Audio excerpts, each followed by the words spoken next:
할렐루야. 감사합니다, 여러분. 박수는 하나님께 올려드리고요. 네, 저는 그렇게 죽은 개와 같은 존재거든요. 사실은요.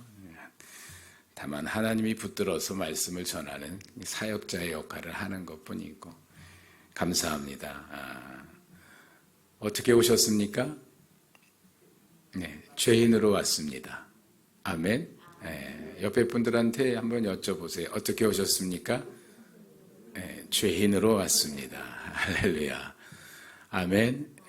그래요, 여러분. 우리가 주 앞에 올 때 항상 잊지 말아야 할 것. 죄인의 모습. 직분자로 오시지 마시고요. 그렇죠. 봉사자로 오시지 마시고 죄인으로 오셔야 됩니다. 주님은 죄인을 부르러 오셨기 때문에 나 같은 죄인 위해서 십자가에 못 박혀 돌아가신 주님이거든요. 청년들 찬양하니까 참 좋네요. 새벽인데 너무 좋고 여러분 또 기도도 너무 은혜로웠고 제가 은혜를 받아요. 어제 말씀드렸죠. 은혜를 끼치러 오는 분들이 되라고. 아멘 한 분들 그렇게 될 줄로 믿습니다. 지금 한 분들 말고 조금 아까 한 분들 아니 지금 한 분들도 그렇게 되실 거예요, 여러분. 네, 아멘, 아멘. 그런 말이 있습니다. 먼저 건드리는 자가 임자라고 하는 말. 옛말에는 잘 못 먹어서 먼저 먹는 사람이 임자 이런 말도 있었죠. 태초에 생명의 인간을 먼저 건드려야 되는데 죄가 인간을 먼저 건드리고 말았어요. 이로써 모든 인간은 죄에서 벗어날 수 없는 몸이 되어버렸습니다.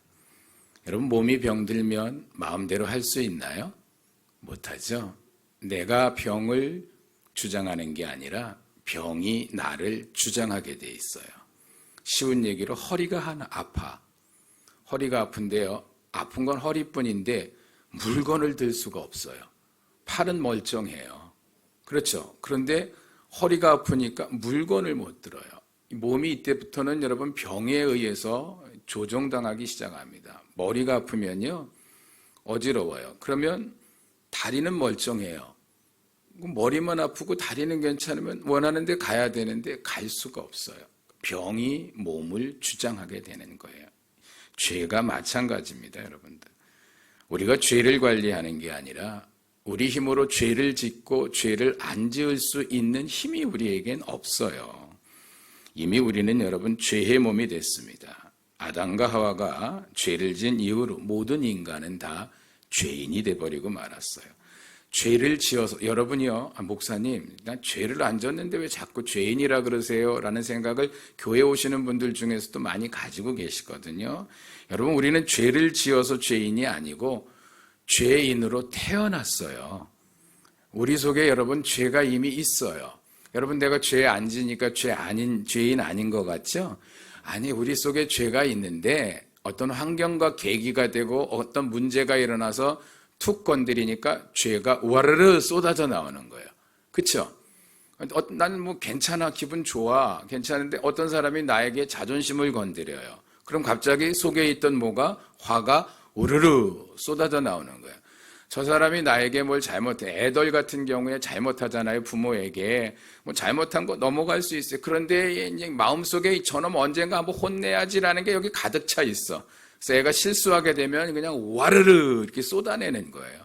죄가 우리 속에 이미 들어왔어요. 그래서 예수님도 말씀하셨죠. 너희 안에 입으로 들어가는 게 더러운 게 아니라 입에서 나오는 게, 마음에서 나오는 게 더러운 거예요. 죄가 이미 우리에게 있어요. 여러분 식초병 안에 식초가 들어있는데 식초가 딱 깨지니까 식초가 확 쏟아지잖아요. 우리는 죄 속에 살고 있는 거예요. 이미 내 안에 죄가 있다라는 사실입니다. 그래서 다윗은 내가 모태에서부터 죄인이다 라고 시편에 고백을 해요. 하나님이 사람을 만들 때 흙으로 만들었습니다. 그 흙이 원어로 얘기하면 아파르예요. 먼지, 재, 티끌 같은 재생산이 불가능한 겁니다. 그런데 하나님은 하나님의 형상대로 그 사람을 만들고 그 코에다 생기를 불어넣어 주시죠. 그래서 사람이 생명이 됐다라고 이야기합니다. 이게 루아흐입니다. 하나님의 영이 들어온 거예요. 살아있는 영이 됐습니다. 그런데 뱀이 와서 하와를 건드려 버렸어요. 선악과를 먹게 했습니다. 그래서 하와가 뭐가 돼요? 죄를 짓고 죄인이 된 거예요. 성경에 보게 되면 다윗의 아들 가운데 암논이라는 사람이 있습니다. 이복 여동생인 다말이 있었어요. 굉장히 좋아했는데 이게 순리대로 가면 괜찮은데 그렇지 못합니다. 이 죄의 몸을 가진 암논이 순수한 다말을 여러분 강제로 힘으로 범해버리고 말아요. 죄인은 누구였어요? 암논이었어요. 순수한 다말이 암논이 건딤으로 말미암아 그때부터 뭐가 돼요? 똑같이 죄인이 돼버리고 말았어요. 이게 우리의 모습입니다, 여러분들. 그런데 불구하고 여러분 너무 감사한 건 성도는 예수 그리스도의 십자가의 보혈로서 죄에서 해방받은 사람들이 됐잖아요. 아멘이시죠? 정말 주님의 보혈의 은혜로 우리는 더 이상 죄와 사망에게 묶이지 않는 사람들이 된 거거든요. 그래서 성도는 죄가 아니라 성령의 건드림 속에 사는 사람들인 줄로 믿습니다. 성도는 생명 되신 예수님이 먼저 건드린 사람이 성도가 되는 거예요. 여러분 오늘 하루에 무엇이 여러분을 건드리길 원하십니까? 죄가 건드리길 원하십니까? 아니면 주님의 영이 여러분을 건드리길 원하십니까? 여러분 들어오길 때에는 어떤 마음으로 오셨을지 모르지만 이 양의 문을 나갈 때에는 여러분 반드시 주님의 건드림을 경험하고 나가는 복된 시간이 되길 축복드립니다. 세상은요 죄악된 세상입니다. 우리가 여러분 거룩한 신부의 모습으로 살아가려고 그러는데 잘 안 돼요. 간교한 뱀과 같은 것들이 주변에 참 많이 있습니다. 뱀과 같은 것들이 건드리기 전에 매 아침마다 여러분 새벽기도 이렇게 오셔서 집회 때 이외에도 여러분 오셔서 생명의 말씀이 여러분을 건드릴 수 있는 그 은혜의 자리에 날마다 들어가시기를 부탁드립니다. 정말 주의 영이 아니면 우리는 살 수 없는 사람이거든요. 주의 영이 아니면 오늘은 예수의 사람들이라는 제목으로 은혜를 함께 나눕니다. 예수의 사람들은요, 한번 쫓아해 보시겠습니까? 무익한 종의 의식을 가져야 합니다. 네, 역시 어른들 집회네요. 목소리가 참 작으세요. 아침이라 이렇게 잘 안 나오실 수도 있는데 누가복음 15장에 보면요, 세 가지 잃어버린 것에 대한 비유가 나옵니다. 첫 번째가 잃어버린 양에 대한 비유, 두 번째가 잃어버린 은전에 대한 비유, 세 번째가 잃어버린 아들에 대한 비유입니다. 잃어버린 아들에 대한 비유는 아시죠? 탕자의 비유라고 이야기합니다. 집안에 있는 탕자가 여러분 두 명이 있었죠. 집 나간 둘째 아들도 탕자, 집안에 있는 큰아들도 탕자. 1980년대서부터 집안의 탕자에 대한 이야기가 처음 나오기 시작했어요. 한국 강산에 메시지가 처음 그때부터 들리기 시작했습니다. 그 전에는 집 나간 아들만 탕자로서 여러분 말씀을 전했는데요. 시각이 열린 거죠, 사실은요. 여러분 집안에 왜 집안의 아버지한테 열심히 충성하고 봉사했던 이 아들이 탕자가 됐나? 사실 여러분과 제가 집안에 있는 사람이거든요. 주님을 믿는 사람이 성도들이에요, 사실은요. 근데 탕자예요. 왜 그럴까? 여러 가지 이유가 있어요. 오늘 여러분 한 가지만 말씀드릴 텐데, 이 큰아들이 밭에서 일하다가 집에 돌아와 보니까 풍류 소리가 납니다. 춤추는 소리가 들려요. 종에게 묻습니다. 종이 대답하기를 동생이 돌아왔대요. 근데 아버지가 송아지를 잡았습니다. 잔치를 베풀어줘요. 친구들을 불러서. 화가 났어요, 이 아들이. 잔치집에 들어가지 않습니다. 아버지가 나옵니다. 같이 들어가자라고 얘기합니다. 거부합니다. 그리고 이렇게 얘기해요. 내가 여러 해 아버지를 섬겨 어김이 없었거늘 내게는 염소 새끼라도 주어 벗으로 잔치를 베풀어 주신 적이 없는데 창녀와 함께 살림을 말아먹은 이 아들이 돌아오니까 잔치를 베풀어 주시나이까. 무슨 소리인지 아시죠? 나 아버지 집에서 이만큼 열심히 일했다는 거예요. 근데 염소 새끼 한 마리 안 잡아주고 아버지 재산을 오히려 정말 탕진한 저 아들을 위해서 어떻게 살찐 송아지를 잡아서 잔치를 베풀어 줄 수 있냐는 것이죠. 아버지가 나중에 뭐라고 얘기하는 줄 아시죠? 이놈아, 내 것이다, 네 것인데. 아버지께 다 우리 건데 우리는 여러분 그냥 이 땅에서 받을 것만 자꾸 생각을 해요. 이 큰아들이 가지고 있는 의식이 어떤 의식이냐면 공로의식이에요. 이만큼 하면 내가 하나님 앞에 이만큼 했는데, 내가 이렇게 열심히 했는데, 이 정도 했는데, 직분 맡은 분들이요, 공로의식이 들어오면 시험에 빠집니다. 내가 교회를 위해 이만큼 일했는데 그 순간 뱀이 건드려요. 그 순간 뱀이 건드려. 내가 교회를 위해 얼마나 애를 썼는데, 예? 내가 교회 이럴 때 얼마나 여러분 충성하면서 있었는데, 내가 교회 개척할 때 그때 얼마나 이렇게, 여러분 이런 거요 다 잊으셔야 돼요. 잊으셔야 됩니다. 여러분 한번 생각해 보세요. 하나님은요 마땅히 죽어야 할 우리 대신에 아들을 십자가에 죽이시고 여러분과 저를 살리신 분이에요. 더 나아가서 여러분과 저를 자녀 삼으신 줄로 믿습니다. 뭐가 여러분, 우리가 내세울 공로가 어디 있어요? 죽어야 할 우리를 대신해서 아들을 죽이시고 우리를 자녀 삼으신 분에게 내가 뭘 했으면 뭘 얼마나 여러분 더 많이 하고 얼마나 열심히 했겠습니까? 사실 우리는 고개조차 들 수 없는 사람이에요. 그분이 우리에게 베풀어 주신 사랑이나 은혜는 감당하기 힘든 겁니다. 그렇죠. 우리는요 해도 부족한 마음을 느끼며 신앙생활을 해야 되는 게 아멘이시죠? 이게 맞는 거예요, 여러분. 사실은요. 저희 부모님이 다 두 분 돌아가셨어요. 예전에 부모님 살아계실 때 가서 뵙고 식사도 같이 하고 용돈도 드리고 오면요, 올 때 늘 죄송해. 왜? 더 드리고 싶은데. 여러분, 목사가 무슨 돈이 있습니까? 그쵸? 목사 돈 없어요. 잘 모르시네, 이 동네. 목사 돈 없어요, 여러분. 정말 없거든요. 근데 그래도 좀 가면, 찾아가면 뭐 과일이라도 가져가고 뭐 그렇죠, 용돈이라도 드리고 오고 해야 되는데, 용돈 드리죠. 드리긴 드리는데 늘 죄송해. 있으면 더 드리고 싶어. 그쵸? 뭘 해드려도 더 해드리고 싶어. 한 번이라도 더 찾아가고 싶어. 이게 누구의 마음이에요? 자녀의 마음이에요. 근데 지금은 부모님이 돌아가셨으니까 여러분, 부모님 생각만 하면 눈물이 나요.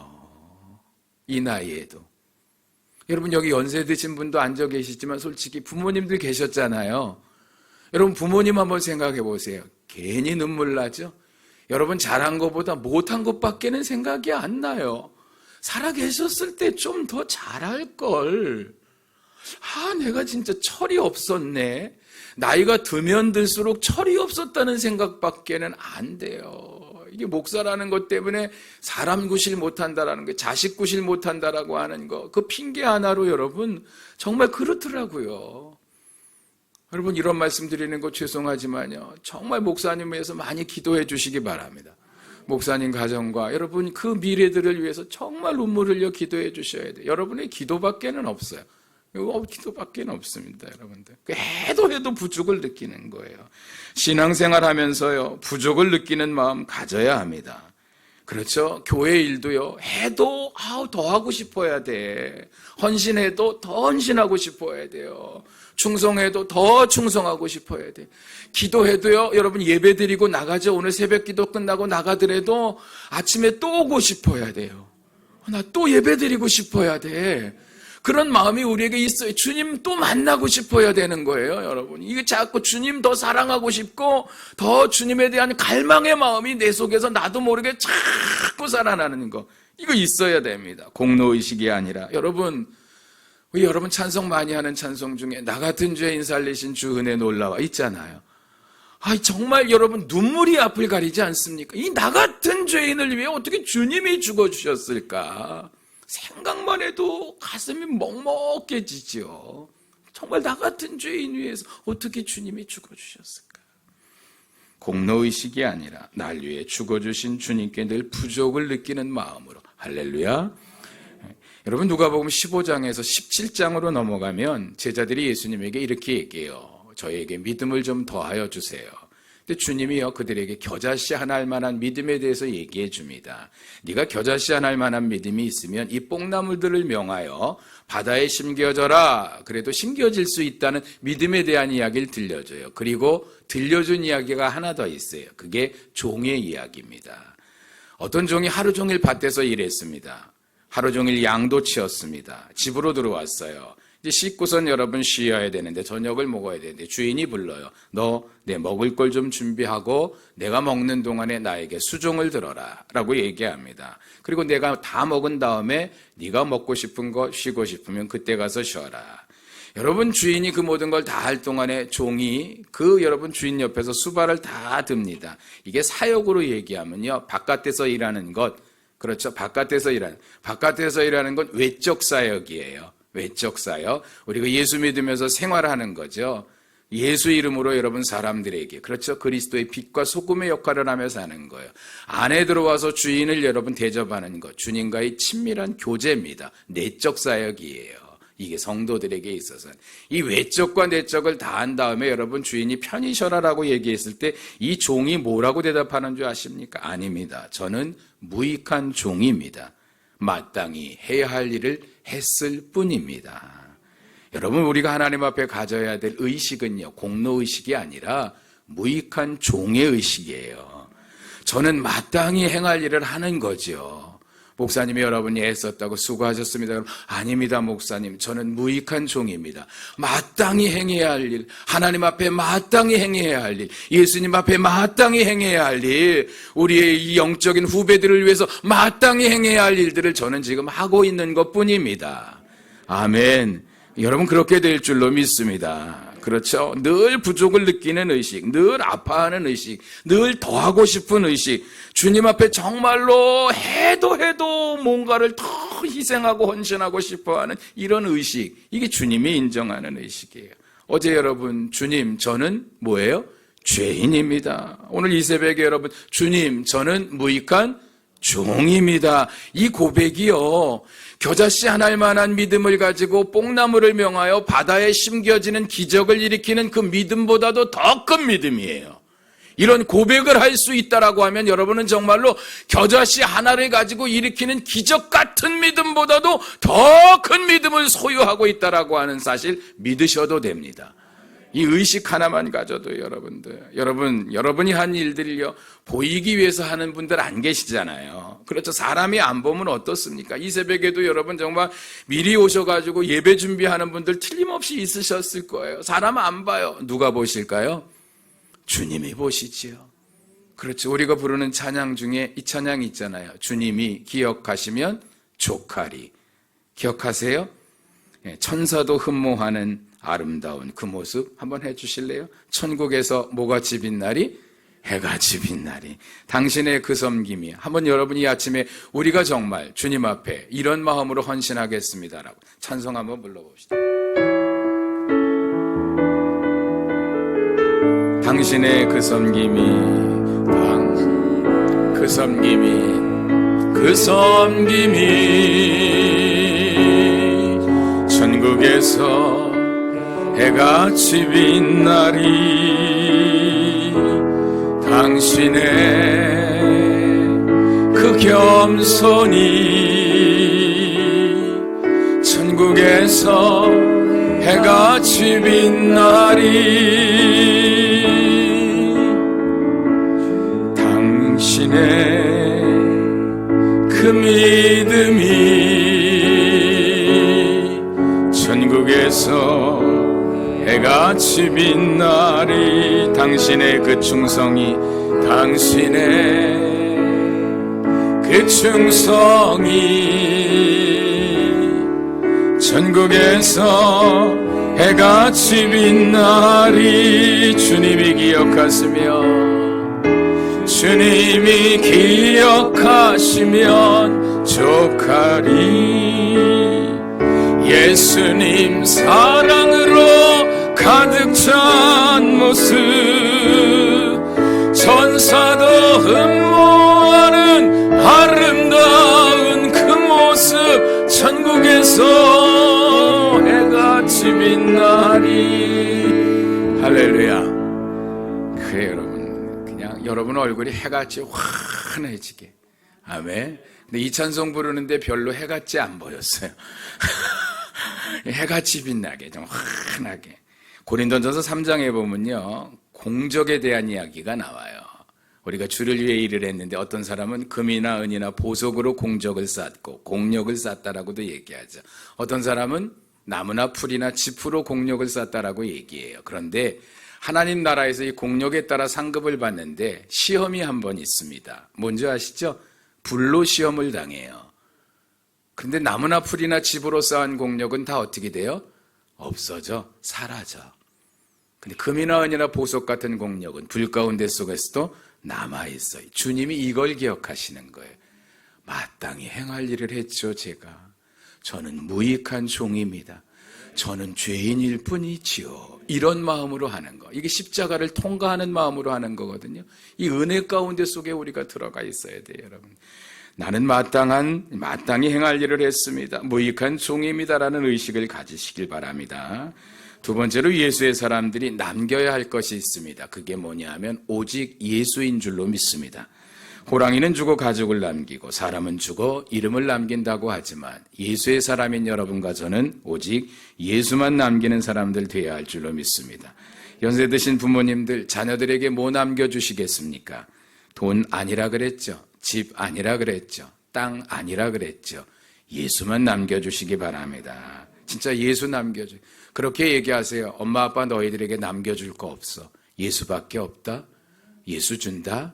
아무것도 없다. 여러분 그렇게 얘기하셔야 돼요. 그렇게 사셔야 됩니다. 정말. 혹시 재산 많이 있는 분이 있습니까? 죄송하지만 여러분 자녀들요. 여러분 돌아가시면 싸워요. 이놈들. 돈 때문에 싸워요. 부모님 돌아가신 다음에 안타까워 애도하는 마음 여러분 넘기기도 전에요. 재산 때문에 싸움들 붙기 시작합니다. 우리나라에 그런 일들 너무 숱하게 있죠.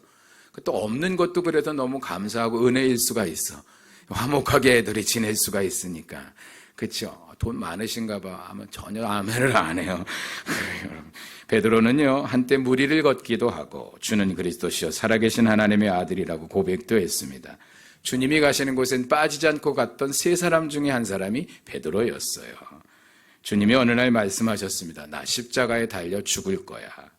요한복음 12장에 보면요 37절에 베드로가 이렇게 얘기합니다. 주님 제가 지켜줄게요. 주님이 여러분 고맙다 이렇게 얘기했을까요?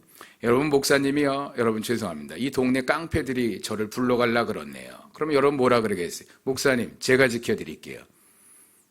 목사님 죄송해요. 아멘 안 하네. 야, 이거 치사한 교인들하고 목회하시네, 목사님. 그렇죠. 아니면 여러분 목사님 안 지켜요. 왜냐하면 여러분 목사는요, 존경해 주셔야 존경받는 거거든요. 목사처럼 힘없는 사람, 저는 여러분 주님의 이끌림 속에 시골에 들어가 있거든요. 지금 시골에 들어간 지 7년 됐습니다. 도시에서만 살다가, 도시에서만 목회하다가, 정말 주님의 이끌림 속에 시골에 들어가세요. 다 내려놓고. 근데 대접 못 받아요, 목사가요. 야! 어이! 이 얘기만 해도 1시간이 넘어요. 시골에서요, 별별 일 다 있습니다. 지금도 큰 소리들 쳐요, 여러분. 목사 아니야, 여러분. 그냥. 목사는요, 존경해줘야 존경받는 사람이에요. 그렇죠? 그런 거예요, 여러분. 정말 그래요. 목사처럼 힘없는 사람은 없어요. 그렇다고 여러분, 저기서 욕할 때 같이 욕합니까? 저기서 욕할 때 기껏 할 수 있는 게 뭔지 아세요? 방언이에요. 저기서 욕하면 우리 방언으로 할렐루야 시비시사우 개스기 뭐 이러면서 여러분 이렇게 합니다. 어쩔 수가 없어요, 여러분. 아무것도 못해요, 정말. 대항한다라고 하면요, 대항해서 화는 풀릴 수 있는데 그 다음에 후유증이 너무 심해요. 목사는요, 후유증이 참 심해요. 그 다음서부터는 힘 없어요. 정말 시골 얘기만 해도 3박 4일 동안 얘기할 수 있을 것 같아요. 이유가 있어요, 주님이 여러분. 주님 베드로가 지켜준다 그랬어요. 주님 걱정하지 마세요. 제가 지켜드릴게요. 이렇게 얘기했어요. 근데 주님이 뭐라 그래? 네가 닭이 2번 울기 전에 나를 3번 부인할 것이다. 아, 주님 나 몰라요? 3년이나 같이 지냈는데 나 몰라요. 나 믿잖아요.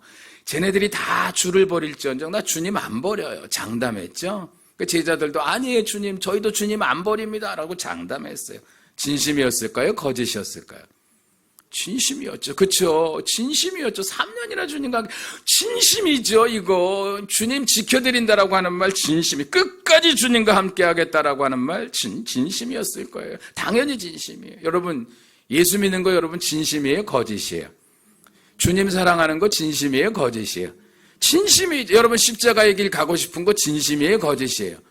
진심이죠. 당연히 이 새벽에 나오는데 여러분 진심이죠. 우리가 예수 믿는 거 진심으로 믿지요. 이거 거짓으로 예수 믿는 사람은 어디 있어요? 이렇게 찬양하고 말씀 듣고 기도하는데 거짓으로 여기 앉아있는 사람 한 사람도 없을 거예요. 진심이죠. 진심 여러분. 정말 진심일 거예요. 그런데 요한복음 18장으로 넘어가면 예수님이 붙잡혀 대제사장 가야바의 뜰에서 신문을 받습니다. 베드로가 새벽에 같이 쫓아가죠. 추웠어요. 모닥불 피워놓는데 그 모닥불로 여러분 가서 사람들이 있는 곳에 가서 불 쬐지 않습니까? 한 사람이 물어요. 예수당이네? 아니야, 나 예수당 아니야. 라고, 갈릴리 사람 아니야? 아니야, 나 갈릴리 사람 아니야. 내 사투리 잘 들어봐. 나 갈릴리 말씨 안 써요. 너도 그 사람과 함께 있었지 않아? 세 번째 뭐라 그러는 줄 아시죠? 저주하여 가로되. 내가 예수를 모른다라는 거예요. 저주하여 가로되. 뛰어나오죠? 닭울음 소리가 들려요. 그때 요한복음에는 예수님의 말씀이 생각났어요. 내가 이런 다른 복음서에는 주님의 눈과 베드로의 눈이 마주쳐요. 그 고백한 이후로. 그러니 자기 초라한 모습이 얼마나 비참합니까? 내가 이런 놈밖에 안 됐냐? 별 생각이 다 들었겠죠. 자기의 초라함 때문에 아마 통곡했을 거예요. 비참한 마음 들었을 거예요. 진심이었어요, 베드로. 거짓 아니었어요. 진심으로 주님 사랑을, 주님 지켜드리겠다고 했어요. 그런데 자기의 목숨 앞에서, 자기의 유익 앞에서 이렇게 예수를 버릴 수밖에 없는 이 모습이 저와 여러분의 모습이에요.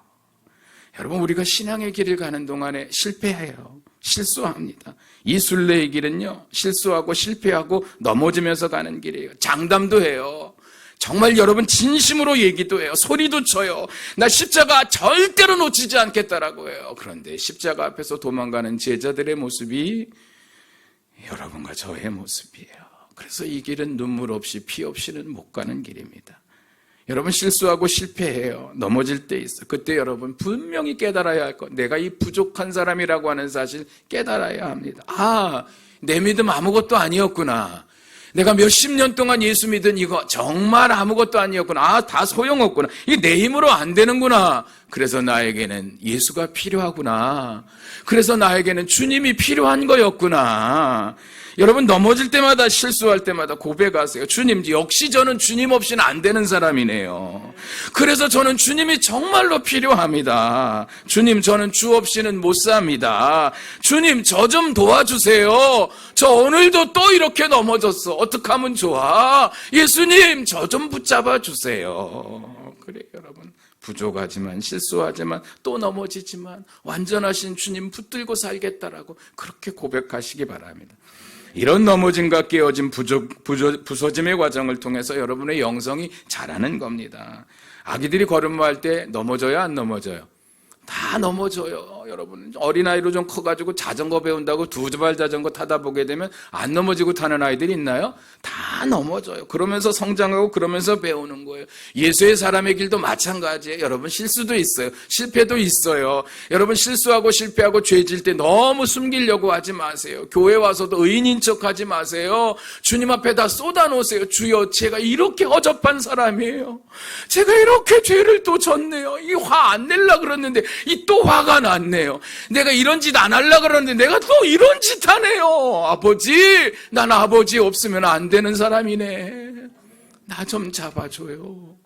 하세요. 주님은 그걸 원해요. 상한 마음, 상처받은 마음, 죄악으로 썩은 마음, 문둥병자처럼 문드러진 마음, 냄새나는 마음, 그 마음을 주님은 원해요. 여러분 정말 주님 앞에 어린아이처럼 솔직하게 그렇게 고백을 하시기 바랍니다. 요한복음 21장으로 넘어가니까 부활하신 예수님이 베드로를 찾아와요. 베드로는 디베라 바닷가라 일컬어지는 갈릴리 호숫가에서 고기를 잡고 있죠. 어제 나눴죠? 예수님이 처음 만난 곳이 그 장소예요. 여러분 이리 보세요. 타락한 사람, 실패한 사람이 있던 곳, 원래 놀던 곳으로 돌아가요. 가서 고기 잡고 있어요, 베드로가. 여러분. 그곳에 예수님이 다시 찾아옵니다. 밤새도록 고기를 잡았는데 한 마리도 못 잡죠. 고기가 있느냐? 없습니다. 그래, 오른편으로 그물을 내려봐. 어제는 깊은 데로 처음 만났을 때는 그물을 내리라 그랬는데 오늘은 오른편에 내렸더니 그물이 찢어질 정도로 잡혔잖아요. 그 순간 베드로가 누구가 딱 생각나요? 예수님이. 자기 처음 만났을 때 그 장면이 확 떠오르는 거야. 첫 은혜죠? 확 올라오는 거예요. 주님이다. 그리고 배에서 뛰어내려요. 아니 그냥 배 타고 오는 게 더 빨라. 근데 그냥 급하니까 뛰어내려 그 물길을 여러분 헤엄쳐서 오는 거야. 고기가 보니까 153마리의 고기가 잡혔대요. 여기서 나온 게 그 유명한 모나미 153 볼펜이 나오잖아요, 여러분들. 여기서 딴 거예요. 이분이 예수 믿는 분이거든요, 여러분들. 고기를 가져오라고 하여 숯불에 굽고 떡을 주며 조반을 먹으라고 합니다. 그때 주님이 베드로에게 물어요. 베드로야, 너 장담했지? 너 진심이었지? 나 지켜준다고. 나 버리지 않는다고. 아니라고 얘기했지. 너 근데 왜 도망갔어? 너 왜 나 모른다고 했니? 라고 묻지 않으셨죠?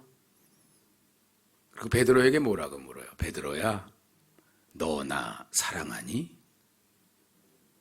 너 나 사랑하니? 너 나 사랑하니? 잘못했을 때는요, 매를 들고 때리면 잘못한 사람은 오히려 후련해.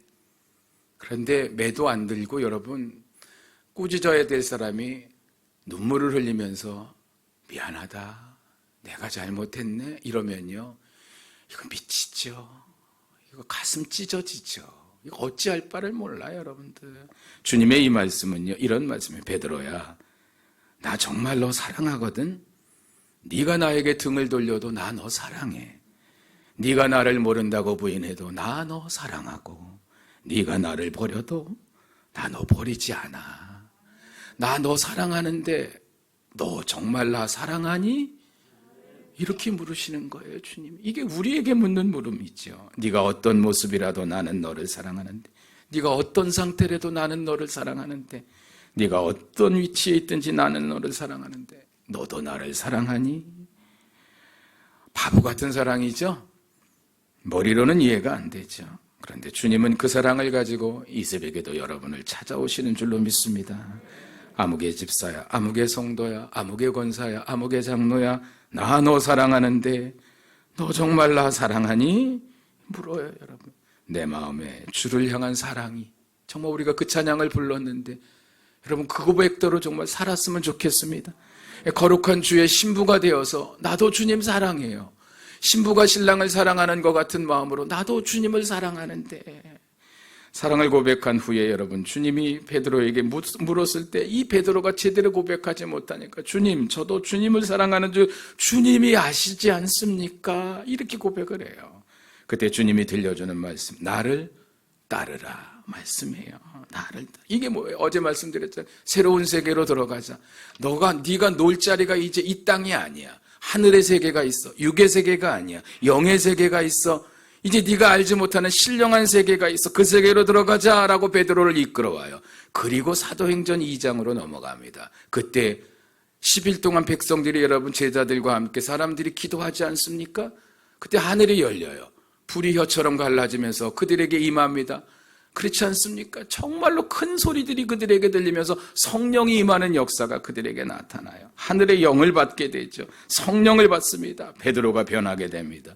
전에는 살기 위해 예수를 3번이나 모른다고 부인했는데 이제는 죽기 위해 예수를 여러분 전하기 시작을 합니다. 하늘의 불이 가슴을 뜨겁게 만드니까 그에게 있는 예수 안전할 수가 없었어요. 그 가슴 속에 있는 예수를 전하니까 예루살렘 도성이 흔들려요. 유대 땅이 흔들립니다. 사마리아가 흔들리기 시작했어요.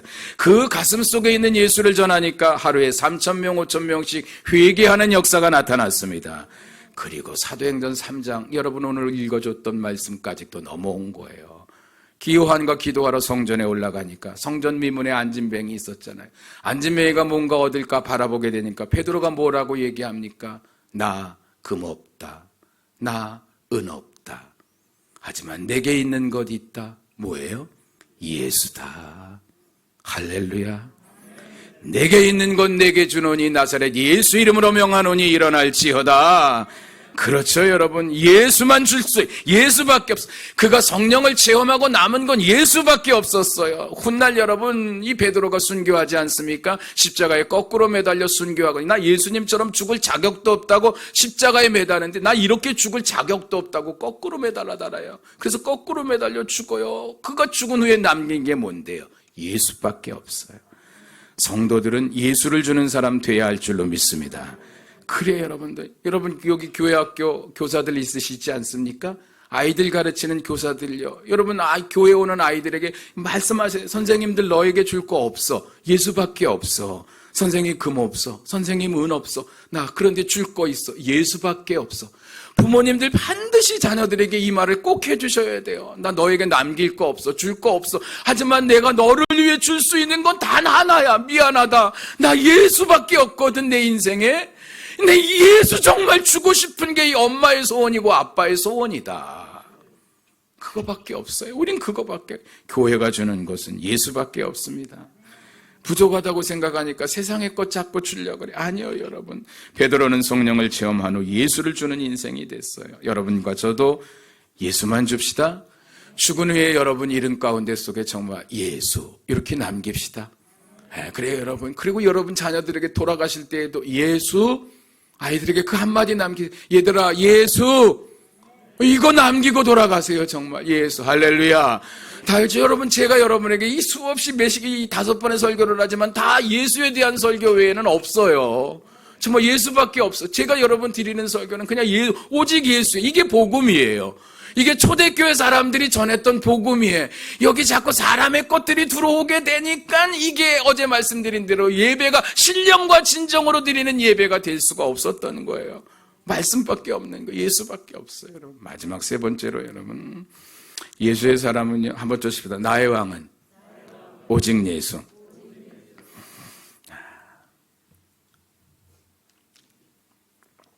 주님. 사사기 19장에 보면요, 베들레헴에 어떤 레위인이 살아요.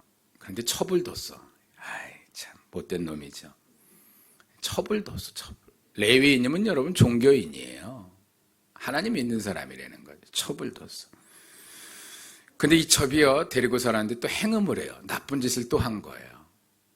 그게 참, 뭔 일입니까, 이게.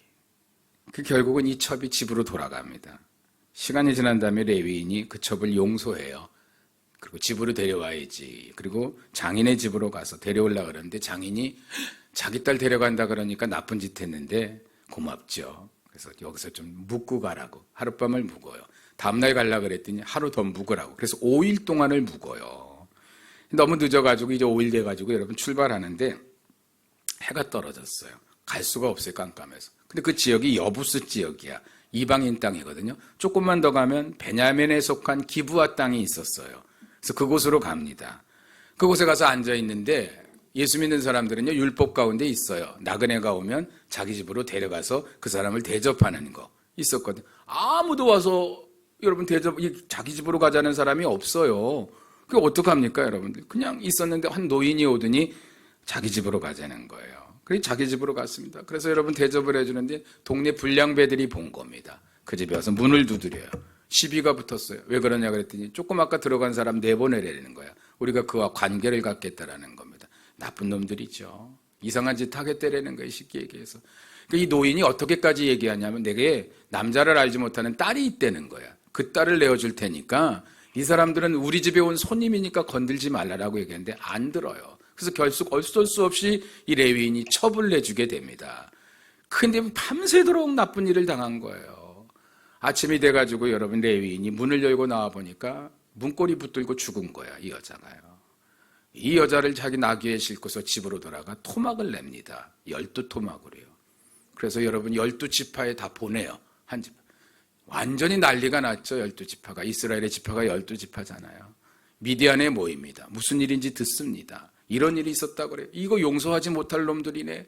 그래서 여러분 전쟁을 선포합니다. 그래서 미디안에 모여가지고선 여러분 베냐민 사람에게 먼저 보내가지고 그 기브아 사람들이 이렇게 나쁜 짓을 했으니까 그 사람들 보내라. 이 사람들 자기들이 행한 죄값을 받아야 된다 그러는데 베냐민 사람들이 안 내놔요. 그래서 전쟁을 하게 됩니다. 그래서 사사기 20장으로 넘어가면서 전쟁이 시작이 돼요. 11지파 대 1지파. 전쟁 자체가 안 되죠. 인원수도 안 돼요. 근데 1차 전쟁에서 놀랍게도 연합군이 져요. 22,000명이 죽습니다. 2차 전쟁을 했는데도 18,000명이 죽게 돼요. 그래서 연합군이 하나님 앞에 금식하면서 기도합니다. 하나님 어떻게 이런 일이 있습니까? 우리가 나쁜 일 합니까? 이 나쁜 짓 한 놈들 벌 주려고 그러는데 어떻게 우리가 죽습니까? 울면서 하나님 앞에 금식하는데 하나님이 응답이 와요. 승리를 주겠다고. 그래서 여러분 3차 전쟁을 치르는데 베냐민 사람 25,100명이 죽습니다. 베냐민 사람이 몇백 명밖에 안 남아요.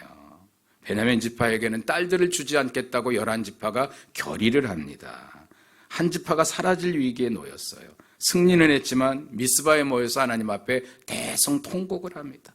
우여곡절 끝에 야베스의 길르앗 처녀들과 실로의 무희들을 남아있는 베냐민 사람들에게 아내로 여러분 잡아다가 주기 시작합니다. 한 지파를 유지하기 위해서. 승리는 했어요. 기쁘지가 않아요. 승리는 했어요. 박수 칠 수가 없었어요. 레위인의 선한 의도, 아름다운 용서도 비극으로 끝났고, 장인의 친절하고 따뜻한 가족에도 비극으로 끝났고, 노인의 나그네의 영접을 하는 율법의 지킴도 비극으로 끝났고, 금식하고 기도하여 하나님께 응답받는 종교적인 행위도 비극으로 끝납니다. 전쟁을 승리했는데 다 비극으로 끝나요. 레위기 여러분 사사기 21장으로 넘어갔을 때 그 결론이 뭔지 아십니까? 이렇게 나옵니다. 그때에 이스라엘에 왕이 없으므로 사람이 각기 자기의 소견이 옳은 대로 행하였더라. 왕이 없으므로 자기의 소견이 옳은 대로 행하는 것이 결국은 비극으로 끝나는 거예요.